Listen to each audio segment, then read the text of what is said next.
नमस्कार किसान भाइयों, जीएसबी एग्री सर्विसेज में आपका स्वागत है। आज हम बात करेंगे भारत में प्रसिद्ध सबसे मशहूर फसल स्वीट कॉर्न की खेती की।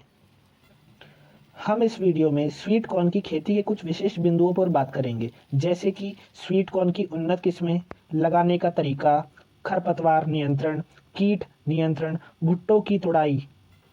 यह है स्वीट कॉर्न की कुछ हाइब्रिड वैरायटीज जो कि भारत में प्रचलित है।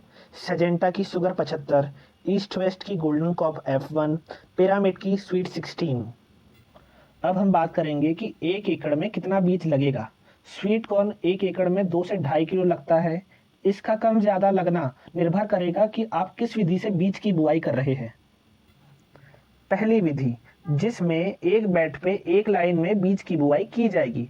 दूसरी विधि में एक बेड में दोनों साइड बीज की बुआई की जाएगी, जिसके अनुसार बीज की बुआई की मात्रा कम ज्यादा हो सकती है। ध्यान रखने वाली बात यह है कि बीज से बीज की दूरी 1 फीट से कम ना हो।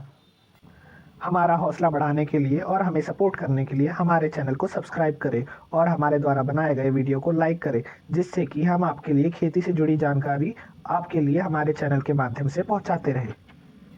स्वीट कॉर्न की खेती में सिंचाई एक महत्वपूर्ण स्थान रखता है। यह बात का ध्यान रखना बहुत ही ज़रूरी है कि खेत में नमी हमेशा बनी रहे।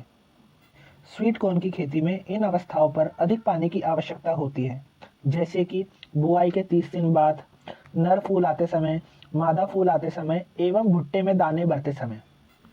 खरपतवार खेती का वह अंश है जिससे कि उत्पादन में सबसे ज्यादा नुकसान होता है। स्वीट कॉर्न में 30% उत्पादन खरपतवार के कारण कम होता है। खरपतवार से बचने के लिए पहला तरीका है निराई गुड़ाई करना, जो कि 20 से 25 दिन के अंदर करा लेनी चाहिए। दूसरा तरीका है खरपतवार नाशी का प्रयोग करना। खरपतवार कम करने के लिए कुछ टॉप खरपतवार नाशी है, सेजेंटा की कैलरीज या अडामा की हॉर्च। दोनों दवाइयों की 1400 ml पैकेजिंग 1 एकड़ के लिए पर्याप्त होगी। दूसरी है बायर की लॉडिस, जिसका 115 ml की पैकेजिंग की दवाई 1 एकड़ के लिए पर्याप्त होगी। स्वीट कॉर्न की खेती में कीट नियंत्रण बहुत ज़रूरी है, क्योंकि सुंडियाँ स्वीट कॉर्न को बहुत नुकसान पहुंचाती है। सुंडियों से बचने के लिए कुछ टॉप कीटनाशी दवाइयाँ हैं।